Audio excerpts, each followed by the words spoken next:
President Cyril Ramaphosa has left for Niger to participate in the 12th Extraordinary Summit of the African Union starting tomorrow. The president is accompanied by the International Relations Minister Naledi Pandor, Finance Minister Tito Mboweni and Trade and Industry Minister Ebrahim Patel. The presidency says in a statement that the summit will mark the entry into force of the agreement on the establishment of the African Continental Free Trade Area. The summit is expected to formally launch the operational phase of the African internal market. The summit will also decide on the location and the structure of the Africa Free Trade Agreement Secretariat. It says the agreement offers South African businesses the opportunity to expand into new markets in the West and North Africa. The African Continental Free Trade Area is expected to create a free trade area that covers more than 1 billion people and a collective GDP of over $2 trillion.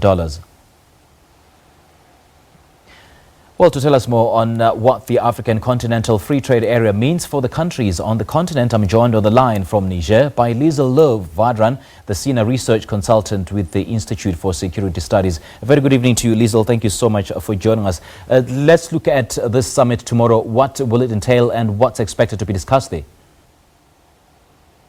Yes, good evening. There is a lot of excitement here, I must say, in Niamey. We've had a couple of meetings in the run-up to this extraordinary summit, as you said. So this afternoon, the African Union Commissioner for Trade, Albert Muchanga, said that we now have 25 countries that have ratified the African Continental Free Trade Area, and tomorrow Gabon is expected to sign. So there will be 26 countries that actually have now ratified the free trade area, and Nigeria, which was a big outstanding, I'd say, element in this whole free trade area, is also expected to sign the agreement. They have really, the other countries have signed the agreement more than a year ago, and then the parliament ratified. But President Muhammadu Buhari is expected here in Niamey, and if Nigeria is on board, then really the free trade area will have just so much more, weight, and it will mean so much, especially for South Africa, because we have free trade agreements with other in Southern Africa, and also the tripartite agreement with East Africa, but we don't have free trade with Nigeria. So that would mean a lot for South Africa, actually. And it's safe to say that Nigeria is one of the key components of this trade agreement. And, they dilly-dallied before actually signing this agreement. And what are some of the issues that they raised as concerns? And have those issues been resolved for Nigeria having decided to sign this agreement now? Yes, it is very interesting. I mean, President Buhari asked for a sort of a report to him about this issue, and it seems as if the trade unions and the organizations in Nigeria have now finally come around. I spoke to some people here in Niamey who said that in actual fact the Nigerians are also worried that they will be swamped by even South African products, so they are worried about that competition. I mean, Liesl, with the launch of the operational phase from July 2019, traders across Africa will now be able to make, the preferential trading arrangements offered by the AfCFTA, with the understanding, of course, that the trade transactions among the member states have deposited instruments of member states, or rather ratification, and those that conform to the provisions of the rules of the free trade agreement. To what extent will this help the emerging countries actually on the continent? Yes, it is a very sensitive issue, and there are many details that still have to be thrashed out. But as you say, the emerging economies, the smaller economies, and least industrialized economies are the ones that will, are afraid that the bigger countries will just simply swamp their markets.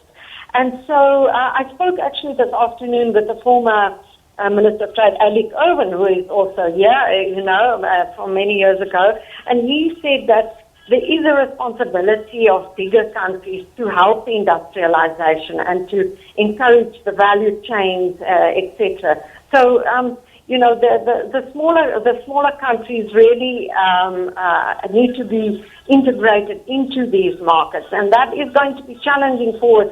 I mean, according to the AU Commissioner, the CFTA, the actual trade will start happening on the 1st of July 2020. So there's literally a year now that some of the instruments, the rules of origin, all the preferential tariffs and so on need to be thrashed out, and then the trading will enter into force on the 1st of July 2020. The Assembly will also decide on the location of the Secretariat of the Free Trade Area, and some of the countries which submitted bids for the location of these include Egypt, Eswatini, Ghana, Ethiopia, Senegal, and Kenya, as well as Madagascar. So will the political challenges that that exist, the domestic issues that exist in the countries that I've just mentioned, have any effect on the determination of the location of this Secretariat? Yes, the rumor here in Niamey is that Ghana would be selected amongst those that you've mentioned. The commissioner said, that still has to be confirmed tomorrow by heads of state. So we're not sure, but certainly there's a strong rumor that it will be Ghana. Which would be interesting because, the first President Kwame Nkrumah was really one of the champions of African integration, political integration. But I think there would be no objections. Of course, there are the bigger economies. Egypt, as you say, Kenya is a very vibrant economy as well that could very easily also host that secretariat. So symbolically, it would be important, but I think knowing the African Union and its organs and its institutions, the crucial thing will be for the Secretariat to be well-staffed, well-funded, overcoming all of the challenges that we've had with other institutions like NEPAD, for example, hosted in South Africa, that really it's not been an easy road up to now. So I think beyond just the location of the Secretariat is how it's going to function and really how it will be staffed. Let's discuss the scale of the contributions of the AU Peace Fund. Do we know how that is coming along? Yes, the AU Commission Chairperson Musa Faki Mohammed said at the opening of the ministerial meeting on Thursday that actually the AU Peace Fund has got $20 million, which is still very far from the $400 million that in a couple of years' time they want. But there's been progress,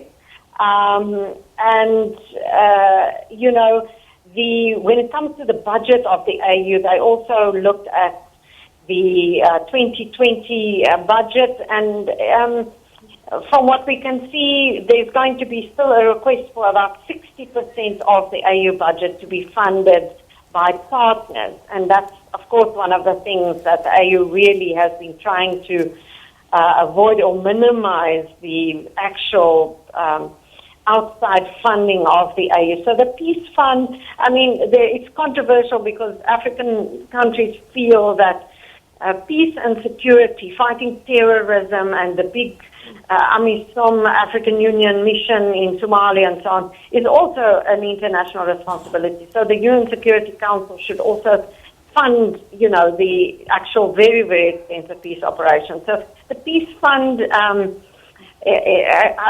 could I say, is sort of parallel to the rest of the African Union budget, which slowly more and more member states are paying. It used to be 75% that outside partners were actually paying for the African Union. It's a slow road, but it looks like member states are paying their dues, and we're going to eventually get away from this very big imbalance between what the continent itself is paying for the AU and what outside partners are financing.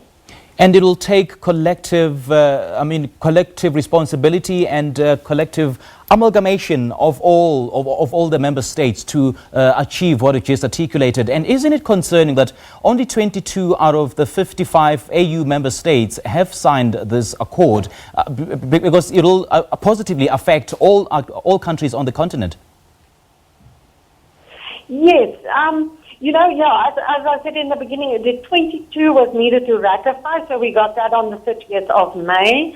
The AU now says it will be at 26, but as you say, that's less than half of the member states have now ratified through their parliaments. It could be that in some countries it's so long, it's just an administrative question that the parliaments haven't ratified. But unfortunately, the African Union does have a long history of adopting resolutions and treaties and so on, and then when it comes to the actual ratification of it and the implementation, that lags behind. Interestingly, people were very skeptical about the delay for the African Continental Free Trade Area. It was signed for the first time in March 2018, and now, a year later, we already have it entering into force, something very, very complex, as we discussed earlier. So I think when it comes to the CFTA, the Continental Free Trade Area, it's actually not too bad compared to, for example, one of the things that many Africans are waiting for is free movement of people, and not only free movement of goods. So the Continental Free Trade Area is all good and well, but where's the African passport, and people want to be able to move freely as well. That is still a long way to go, I think. There are many countries who just simply, even including South Africa, where free movement of people around the continent it's just, somehow a bridge too far, and there's still a lot of negotiation that needs to, enter before we will all have an African passport and we can travel across the continent, very easily. It might have, I don't want to be negative, it might happen sooner than later, but the Continental Free Trade Area definitely, there's more momentum with that than with the free movement of people. All right, Liesl, thank you so much for your insight. We appreciate your time. That was Liesl Louw-Vaudran, the Senior Research Consultant with the Institute for Security Studies, on the line to us from the AU Summit in Niger. This is The Globe on SABC News. Let's take a short break.